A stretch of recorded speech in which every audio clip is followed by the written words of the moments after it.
नमस्ते विद्यार्थी मित्रों, केम छो? मजामां? आजना विडियो लेक्चर में आप सौનું स्वागत है। तो आजना विडियो लेक्चर में આપણે ધોરણ 6 વિષય ગણિત ચેપ્ટર 10 માપન વિશે આપણે અભ્યાસ કરતા હતા। તો એમાં આપણે અગાઉના વિડિયો લેક્ચરમાં આપણે સ્વાધ્યાય 10.1 ના પ્રશ્ન પહેલાની પહેલી 4 આકૃતિનો આપણે અભ્યાસ કરી ગયા હતા। તો આજના વિડિયો લેક્ચરમાં આપણે સ્વાધ્યાય 10.1 ના પ્રશ્ન પહેલાની 5મી અને 6ઠી આકૃતિનો આપણે અભ્યાસ કરીશું। તો જોઈએ વિદ્યાર્થી મિત્રો સ્વાધ્યાય 10.1 ના પ્રશ્ન 1 અને એની 5મી અને 6ઠી આકૃતિ। તો આપણે શું કરવાનું છે, આપેલ આકૃતિને શું કરવાનું છે, પરિમિતિ શોધવાની છે। તો અહીંયા આપણે 5મી આકૃતિ જોઈએ તો આ રીતની આકૃતિ આપેલી છે। તો એની આપણે પરિમિતિ શોધીએ તો એ આકૃતિની પરિમિતિ બરાબર શું થશે કે બધી બાજુઓનો સરવાળો, એટલે કે બધી બાજુઓનો સરવાળો। પરિમિતિ એટલે કે બધી બાજુઓના માપનો સરવાળો। તો આની બધી બાજુઓના માપનો સરવાળો લઈએ તો અહીંયા આવશે 1 semi plus 4 semi plus 0.5 semi plus 2.5 semi plus 2.5 semi plus 0.5 semi plus आवशे 4 सेमी। बराबर। तो आ थई गयो बधी बाजुओना मापनो सरवाळो।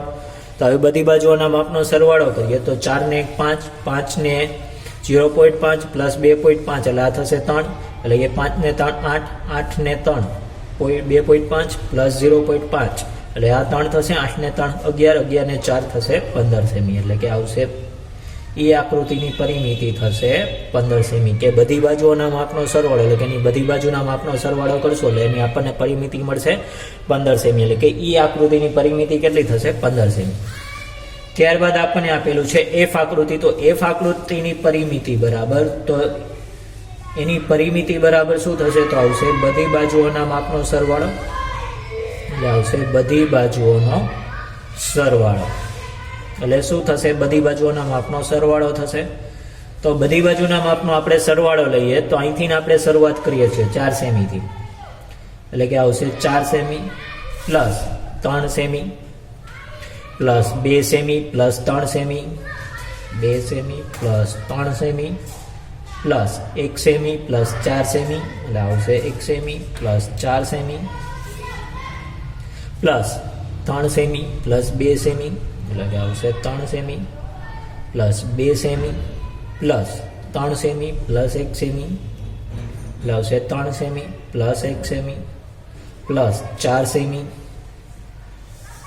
प्लस 3 सेमी प्लस 2 सेमी એટલે કે 3 semi plus 2 semi plus 3 semi plus 1 semi એટલે આવશે 3 semi plus 1 semi plus 4 semi plus 3 semi એટલે કે આવશે 4 semi plus 3 semi plus 2 semi plus 3 semi એટલે કે આવશે 2 semi plus 3 semi plus 1 semi plus आवशे 1 सेमी। तो आ बधाई शेमां आवशे? सेमीमां, એટલે આવશે સેમી।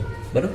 હવે આનો આપણે સરવાળો કરીએ તો 4 ને 3 7, 7 ને 2 9, 9 ને 3 એટલે કે અહીંથી શરૂઆત કરીએ છીએ આપણે 4 પ્લસ 3 એટલે આવશે 7, 7 ને 2 9, 9 ને 3 12, 12 ને 1 13, 13 ને 4 17, 17 ને 3 20, 20 ને 2 22, 22 ને 3 25, 25 ને 1 26, 26 ને 4 30, 30 ને 3 33 ने 2 35, 35 ने 3 38, 38 ने 1 39, 39 ने 4 43, 43 ने 3 47, 47 ने 2 49, 49 ने 3 52, 52 ने 1 આવશે 53। ફરીથી આપણે એકવાર કરી જોઈ તો 4 ને 3 7, 7 ને 3 10, 10 ने 2 12, 12 ने 1 13, 13 ने 4 17, 17 ने 3 20, 20 ने 2 22, 22 ने 3 25, 25 ने 1 26, 26 ने 4 30, 30 ने 3 33, 33 ने 2 35, 35 ने 3 38, 38 ने 1 39, 39 ने 4 तो 39 ने 1 40, 40 ने 3 43, 43 ने 3 46, 46 ने 2 39, 39 ने 3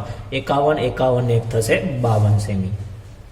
એટલે એનો સરવાળો કરતા આપણને જવાબ શું મળશે? 52 સેમી. એટલે કે આપેલી જે એફ આકૃતિ છે એ એફ આકૃતિની પરિમિતિ શું થશે? એટલે કે આવશે બધી બાજુઓના માપનો સરવાળો થાય, બધી બાજુઓના માપનો સરવાળો કરશો એટલે આપણને મળશે 52 સેમી. તો એફ આકૃતિ છે એ એફ આકૃતિની પરિમિતિ કેટલી થશે? તો આવશે 52 સેમી. ત્યારબાદ જોઈએ બીજો દાખલો. તો બીજો દાખલો અહીંયા આપણને આપેલો છે કે 40 સેમી લંબાઈ અને 10 સેમી બાજુઓ ધરાવતા એક લંબચોરસ ડબ્બાનું ઢાંકણ છે એ ચારે બાજુથી ડબ્બા સાથે ટેપ વડે બંધ કરેલ છે. કે એક લંબચોરસ ડબ્બાનું ઢાંકણું છે કે જેની લંબાઈ 40 સેમી છે અને પહોળાઈ 10 સેમી છે. હવે એ ચારે બાજુથી શું કરેલું છે? ડબ્બા સાથે ટેપ વડે બંધ કરેલ છે. તો જરૂરી ટેપની લંબાઈ કેટલી હશે તે આપણે શોધવાનું છે. તો જરૂરી ટેપની લંબાઈ બરાબર જરૂરી ટેપની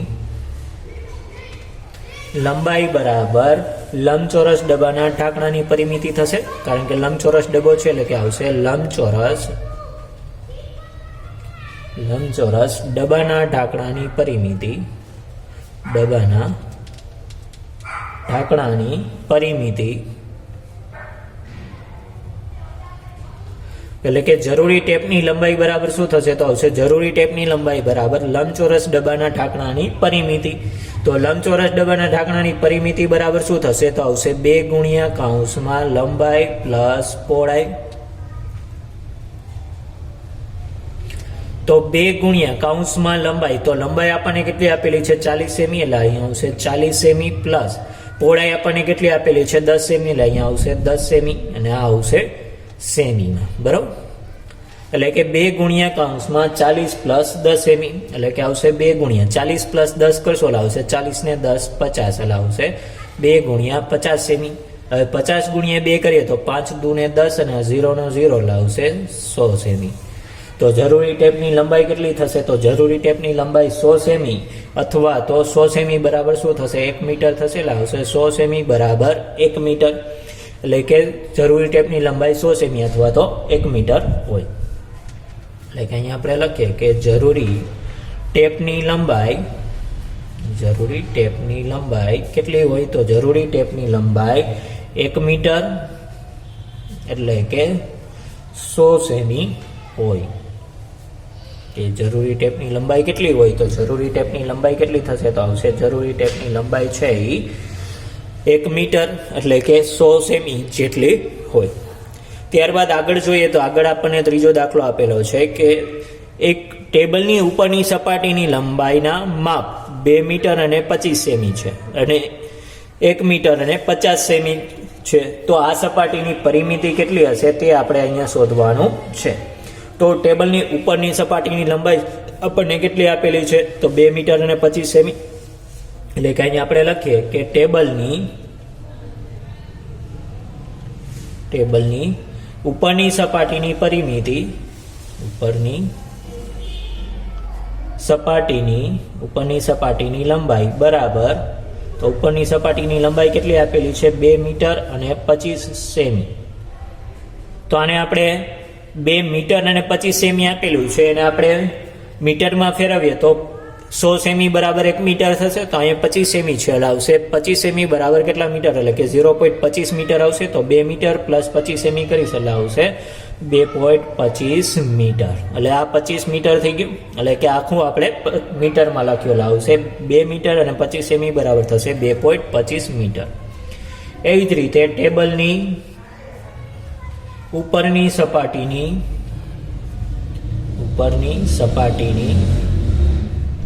પહોળાઈ બરાબર, તો ટેબલની ઉપરની સપાટીની પહોળાઈ બરાબર શું થશે? તો આવશે એની પહોળાઈ આપણને આપેલી છે 1 મીટર અને 50 સેમી. એટલે કે 1 મીટર અને 50 સેમી. તો આને આપણે મીટરમાં ફેરવીએ તો 1 મીટર અને 50 સેમી છે તો એ કેટલું થશે? તો આવશે 1.50 મીટર. બરોબર. એટલે કે ટેબલની ઉપરની સપાટીની લંબાઈ થશે 2.25 મીટર અને ટેબલની ઉપરની સપાટીની પહોળાઈ થશે 1.50 મીટર. તો હવે આપણે ટેબલની ઉપરની સપાટીની પરિમિતિ શોધવી પડશે. તો ટેબલની ઉપરની સપાટીની પરિમિતિ બરાબર ટેબલની ઉપરની સપાટીની પરિમિતિ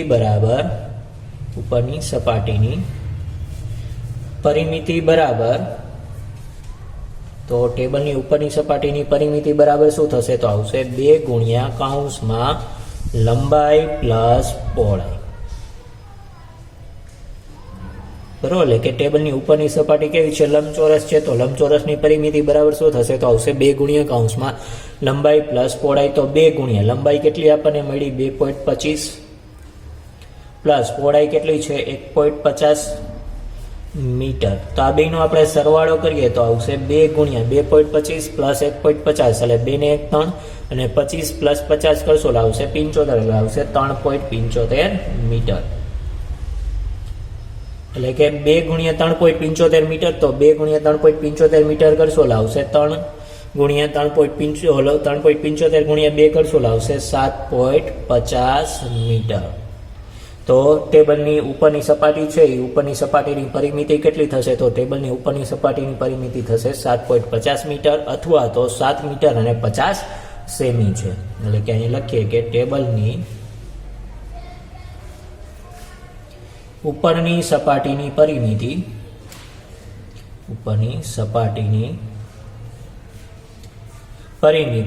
7 મીટર 50 સેમી એટલે કે 7.50 મીટર છે. બરાબર કે ટેબલની ઉપરની સપાટીની પરિમિતિ કેટલી છે? તો ટેબલની ઉપરની સપાટીની પરિમિતિ છે એ 7 મીટર અને 50 સેમી અને આવશે અથવા તો 7 મીટર અને 7.50 મીટર થશે. ત્યારબાદ આપણે આગળ જોઈએ તો આગળ આપણને આપેલો છે ચોથો દાખલો. કે ચોથો દાખલો શું છે? તો ચોથો દાખલો અહીંયા આપણને આપેલો છે કે 32 સેમી લંબાઈ અને 21 સેમી પહોળાઈ ધરાવતા એક ફોટોગ્રાફરની ફ્રેમ બનાવવા માટે કેટલી લંબાઈની લાકડાની પટ્ટી જોશે તે આપણે અહીંયા શોધવાનું છે. શું આપેલું છે? કે 32 સેમી લંબાઈ અને 21 સેમી પહોળાઈ ધરાવતા એક ફોટોગ્રાફરની ફ્રેમ બનાવવા માટે કેટલી લંબાઈની લાકડાની પટ્ટી જોશે તે આપણે શોધવાનું છે. તો ફોટોગ્રાફ ફ્રેમની લંબાઈ અહીંયા આપણને આપેલી છે 32 સેમી. એટલે કે લખીએ ફોટોગ્રાફ ફ્રેમની લંબાઈ બરાબર, તો ફોટોગ્રાફ ફ્રેમની લંબાઈ બરાબર આપણને આપેલું છે 32 સેમી અને ફોટોગ્રાફ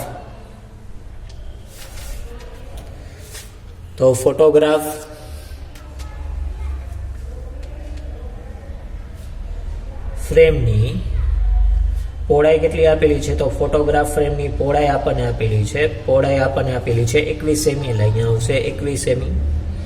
તો હવે ફોટોગ્રાફ છે એ ફોટોગ્રાફની ફ્રેમ બનાવવા માટે કેટલી લંબાઈની લાકડાની પટ્ટી જોશે તે આપણે શોધવા માટે એની ફોટોગ્રાફ ફ્રેમની પરિમિતિ શોધવી પડશે. તો અહીંયા આપણે શોધીએ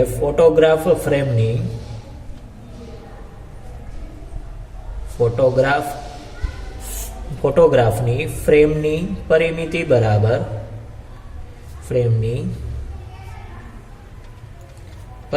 બરાબર એટલે કે ફોટોગ્રાફની ફ્રેમની પરિમિતિ બરાબર 2 ગુણ્યા કૌંસમાં લંબાઈ પ્લસ પહોળાઈ થશે. કારણ કે લંબચોરસ ફ્રેમ છે એટલે કે આવશે 2 ગુણ્યા લંબચોરસની પરિમિતિ બરાબર થશે 2 ગુણ્યા કૌંસમાં લંબાઈ પ્લસ પહોળાઈ.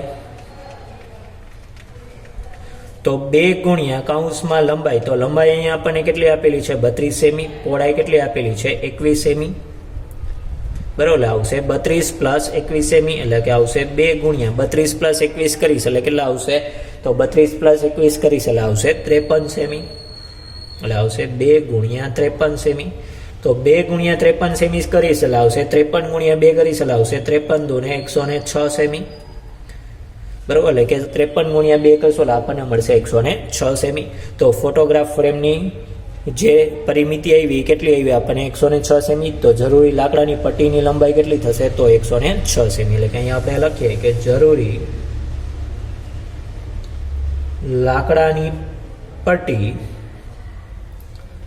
લાકડાની પટ્ટીની લંબાઈ 106 સેમી છે. કે જરૂરી લાકડાની પટ્ટીની લંબાઈ કેટલી છે? તો જરૂરી લાકડાની પટ્ટીની લંબાઈ થશે 106 સેમી. ત્યારબાદ આપણે જોઈએ પાંચમો દાખલો. તો પાંચમો દાખલો અહીંયા આપણને આપેલો છે કે લંબચોરસ આકારના જમીનના ટુકડાની લંબાઈ 0.7 કિમી અને પહોળાઈ છે એ 0.5 કિમી છે. તો તેને ચારે તરફ 4 તાર છે એ તારની 4 આર વડે બંધ કરવા માટે કેટલી લંબાઈનો તાર આપણે જોઈએ તે આપણે શોધવાનું છે. કે શું આપેલું છે કે લંબચોરસ આકારનું એક ખેતર છે જેની લંબાઈ 0.7 કિમી છે, પહોળાઈ 0.5 કિમી છે અને તેની ચારે તરફ શું કરવું છે, તારની 4 આર કરવી છે અને આર વડે એને શું કરવું છે, બંધ કરવા માટે કેટલી લંબાઈનો તાર આપણે જોશે તે આપણે અહીંયા શોધવાનું છે. તો અહીંયા આપણે લખીએ કે જમીનના ટુકડાની લંબાઈ કેટલી છે, તો જમીનના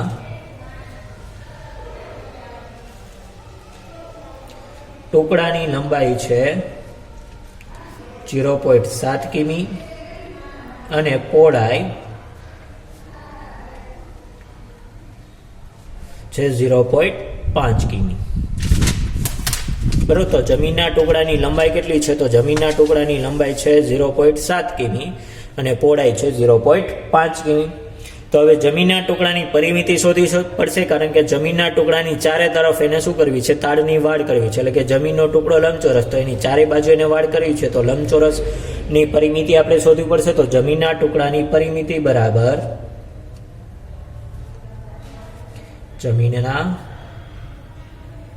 ટુકડાની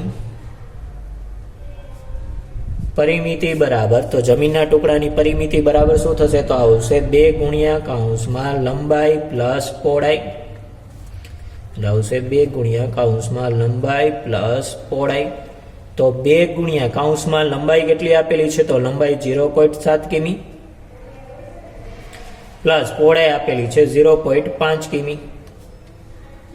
બરોબર, એટલે કે લંબાઈ આપણને આપેલી છે 2 ગુણ્યા 0.7 સેમી અને પહોળાઈ આપેલી છે 0.5 કિમી. તો બંનેનો આપણે સરવાળો કરીએ તો આવશે 2 ગુણ્યા 0.7 પ્લસ 0.5 કરશો એટલે આવશે 7 પ્લસ 5 એટલે 12, એટલે આવશે 1.2 કિમી.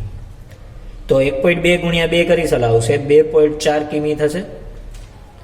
તો જમીનના ટુકડાની પરિમિતિ કેટલી આવી, 2.4 કિમી આવી. તો એક વખત વાડ કરવાના તારની લંબાઈ થઈ 2.4 કિમી. તો આપણે અહીં કેટલી કરવાની છે, 4 આર વડે બંધ કરવાનું છે, એટલે 4 વડે ગુણવું પડશે. એટલે કે આવશે એક વખત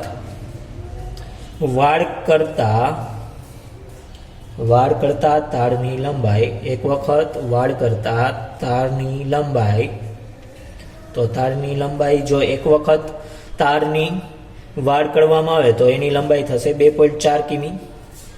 તો અહીંયા આપણે 4 વખત કરવી છે, તો 4 વખત વાડ કરતા તારની લંબાઈ બરાબર, તો તારની લંબાઈ બરાબર કેટલા, તો અહીંયા ગુણાકાર કરવો પડશે. તો આવશે 2.4 ગુણ્યા, એટલે આવશે 4 ગુણ્યા 2.4 કિમી. તો 4 ગુણ્યા 2.4 કરશો એટલે આવશે 2.4 ગુણ્યા 4 કરીએ એટલે 24 ચોખ્ખું ને થશે 96, એટલે આવશે 9.6. રકમમાં એક આંકડા પછી પોઈન્ટ હતો, તો આમાં એક આંકડા પછી પોઈન્ટ, એટલે આવશે 9.6 કિમી. તો આમ કુલ કેટલા તારની લંબાઈની જરૂર પડશે, તો આમ 9.6 કિમી લંબાઈના તારની જરૂર પડશે. એટલે કે અહીંયા લખીએ કે આમ કુલ 9.6 કિમી લંબાઈનો તાર જોઈએ. તો આપણે કેટલો તાર જોઈએ, તો અહીંયા આપણને કુલ 9.6 કિમી લંબાઈનો તાર આપણે જોઈએ. ત્યારબાદ આગળ જોઈએ, અહીંયા આપણને છઠ્ઠો દાખલો આપેલો છે કે છઠ્ઠા દાખલામાં શું આપેલું છે કે નીચેના દરેક આકારની પરિમિતિ શોધો. કે નીચે જે દરેક આકાર આપેલા છે એ દરેક આકારની શું આપણે શોધવાની છે, પરિમિતિ શોધવાની છે. તો એમાં પહેલું આપણને આપેલું છે 3 સેમી, 4 સેમી અને 5 સેમી લંબાઈની બાજુવાળો ત્રિકોણ છે કે જેની આપણે શું કરવાની છે, પરિમિતિ શોધવાની છે. એટલે કે આ 3 સેમી, આ 4 સેમી અને 5 સેમી લંબાઈવાળા બાજુવાળો એક ત્રિકોણ છે કે જેની આપણે પરિમિતિ શોધવાની છે. તો ત્રિકોણની પરિમિતિ બરાબર શું થશે, તો આપણે જાણીએ છીએ કે ત્રિકોણની પરિમિતિ બરાબર શું થશે, બધી બાજુઓના માપનો સરવાળો. એટલે કે લખીએ બધી બાજુઓનો સરવાળો. એટલે કે ત્રિકોણની પરિમિતિ બરાબર થશે બધી બાજુઓના માપનો સરવાળો. તો અહીંથી આપણે શરૂઆત કરીએ તો આવશે 3 semi plus 4 semi plus 5 semi એટલે કે આ ત્રણેયનો સરવાળો થઈ ગયો, એટલે કે એની બધી બાજુઓના માપનો સરવાળો, એટલે કે 3 + 4 કરશું એટલે આવશે 7 સેમી, 7 સેમી પ્લસ 5 સેમી, એટલે 7 + 5 કરશું એટલે 7 ને 5 12 સેમી થશે, એટલે કે ત્રિકોણની પરિમિતિ કેટલી થશે તો આવશે ત્રિકોણની પરિમિતિ બરાબર થશે 12 સેમી, એટલે કે 3 સેમી 4 સેમી અને 5 સેમી લંબાઈના બાજુવાળા ત્રિકોણની પરિમિતિ થશે 12 સેમી.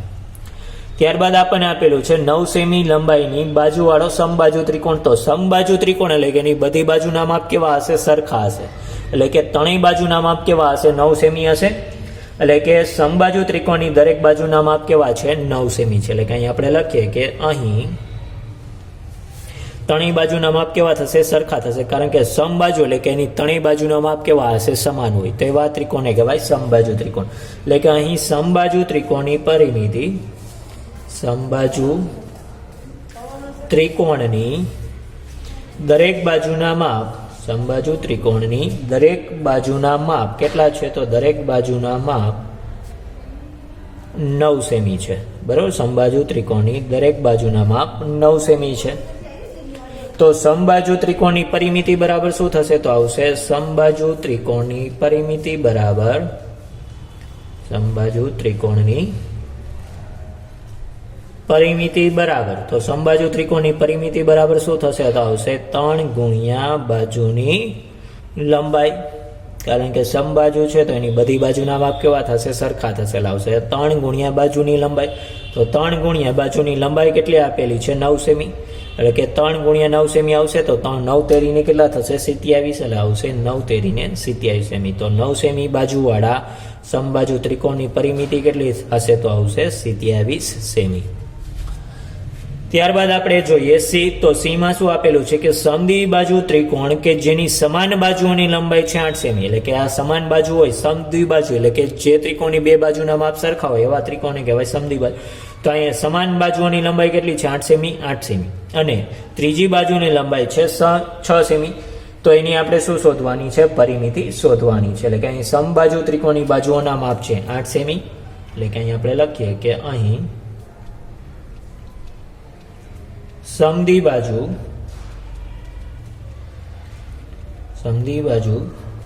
ત્રિકોણની બાજુઓના માપ, સમદ્વિબાજુ ત્રિકોણની બાજુઓના માપ કેટલા છે? તો સમદ્વિબાજુ ત્રિકોણની બાજુઓના માપ છે 8 સેમી અને 6 સેમી છે, 8 સેમી અને 6 સેમી અને 8 સેમી છે, બરાબર. કે સમદ્વિબાજુ ત્રિકોણ છે તો એ સમદ્વિબાજુ ત્રિકોણની બાજુઓના માપ છે 8 સેમી, 6 સેમી અને 8 સેમી છે. તો ત્રિકોણની પરિમિતિ બરાબર શું થશે? તો એની બધી બાજુઓના માપનો સરવાળો થશે, એટલે કે ત્રિકોણની પરિમિતિ બરાબર, તો ત્રિકોણની પરિમિતિ બરાબર શું થશે? તો બધી બાજુઓના માપનો સરવાળો, એટલે કે બધી બાજુઓનો સરવાળો. તો બધી બાજુઓનો આપણે સરવાળો લઈએ, તો અહીંથી સરવાળો કરીએ તો 8 સેમી પ્લસ 6 સેમી પ્લસ આવશે 8 સેમી. તો 8 semi plus 6 semi plus 8 semi, તો 8 ને 8, 8 ને 6 14, 14 ને 8 કેટલા થશે? તો આવશે 14 ને 8 22 સેમી, એટલે 8 ને 8 16, 16 ને 6 થશે 22 સેમી. તો સમદ્વિબાજુ ત્રિકોણ કે જેની સમાન બાજુની લંબાઈ 8 સેમી હોય અને ત્રીજી બાજુની લંબાઈ 6 સેમી હોય તેવા ત્રિકોણની પરિમિતિ થશે 22 સેમી, બરાબર. એટલે કે સમદ્વિબાજુ ત્રિકોણ કે જેની સમાન બાજુની લંબાઈ 8 સેમી હોય અને ત્રીજી બાજુની લંબાઈ 6 સેમી હોય તેવા સમદ્વિબાજુ ત્રિકોણની પરિમિતિ થશે 22 સેમી. તો અહીંયા આપણે સ્વાધ્યાય 10.1 ના પ્રશ્ન 6 ના 3 દાખલા સુધી આપણે અભ્યાસ કર્યો. આવતા વિડીયો લેક્ચરમાં આપણે સ્વાધ્યાય 10.1 ના આગળના પ્રશ્નનો અભ્યાસ કરીશું. તો ત્યાં સુધી દરેક વિદ્યાર્થી મિત્રને જય હિન્દ, જય ભારત.